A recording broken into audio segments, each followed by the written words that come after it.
to start talking until everyone's quiet. No, really. I want to say thank you very much. Dankie, Nkos. Dankie dat julle opgedaag het. Thank you for showing up for your community, our future, the kids, the planet. Can I ask you to just take a minute and look around? Look around at the person standing next to you, in front of you. Look at the mountains, look at the ocean, look at the river. Just take a minute and look around.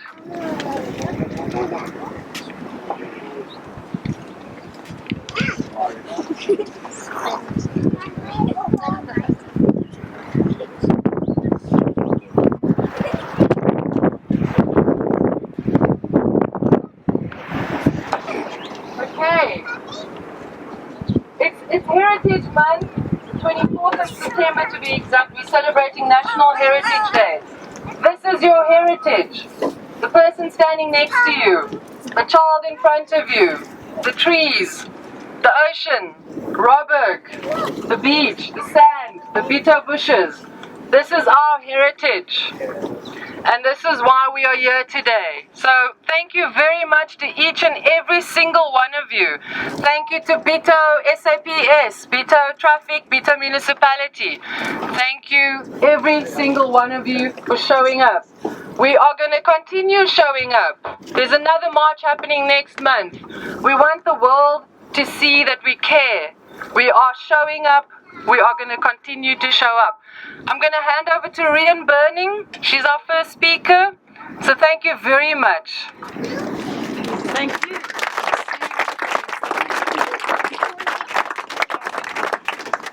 Wow, it is a bit. Hello everybody.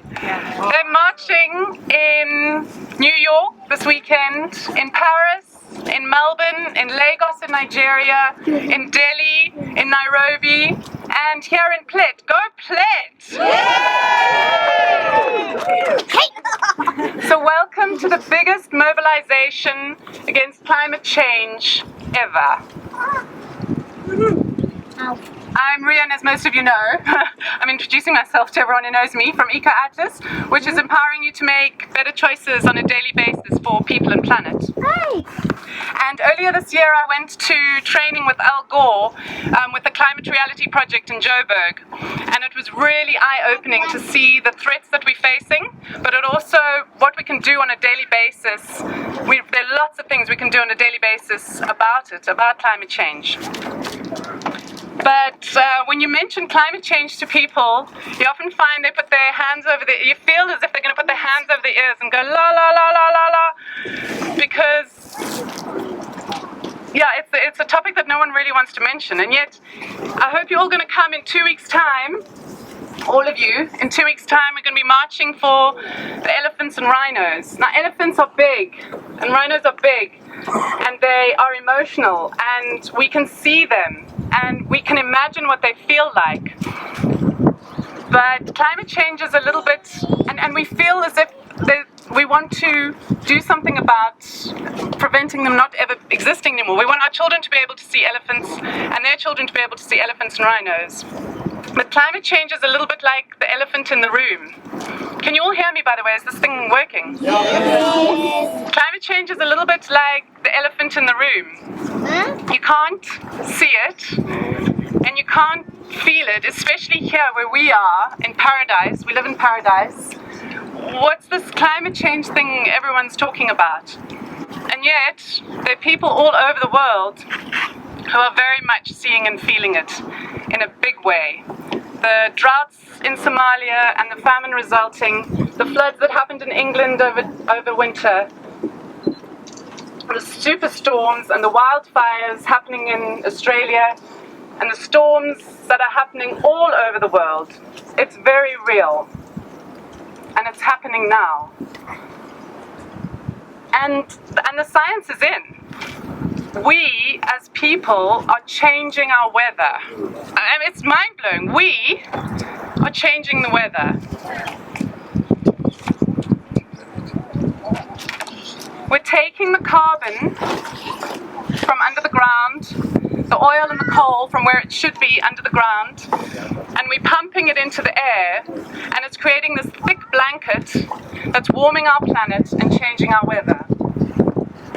Burning coal and oil is like burning the furniture in your home to keep warm. When you've burnt the furniture, then what? Sorry, I just got to turn pages for my essay over here.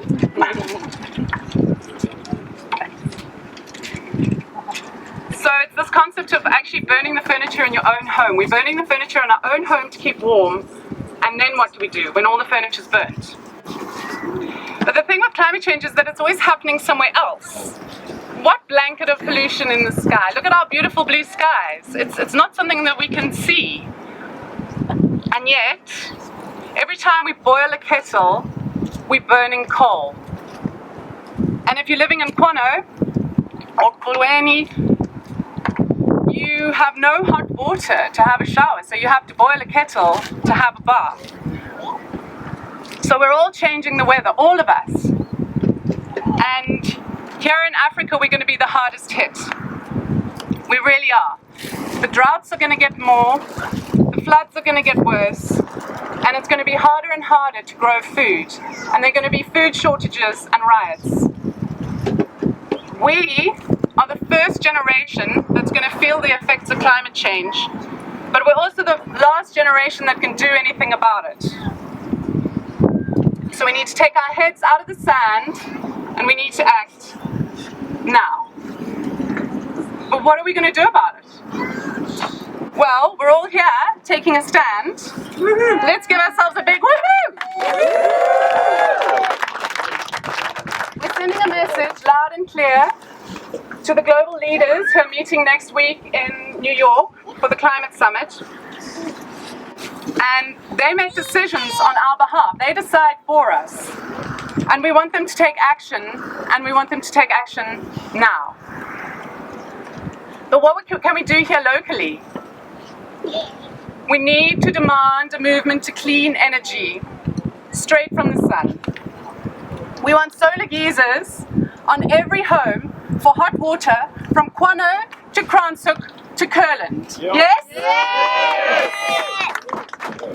We want education and kick-ass recycling initiatives so that we're not trucking our waste every day to Mussel Bay. Yes! Every day we are trucking 6 containers of rubbish, our rubbish, to Mussel Bay at a huge cost to people and planet. Do we want recycling and do we want education? Yes? Yes! We want job creation through the support of local food growing initiatives, so we don't need to truck in our food. We truck out our waste and we truck in our food. We live in a fertile paradise, and we have the right to local, organic and healthy food, and we can grow it here and it will create jobs. All that industrial use of fertilizers is also creating gases going into the air and creating that blanket.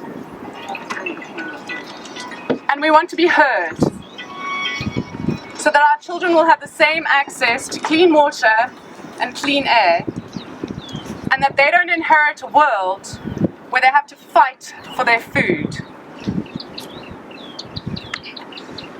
We're all here, we're all taking a stand, and it's you, and it's me, and it's us that can make this happen.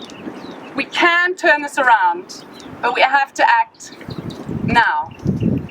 What do you say? Yeah!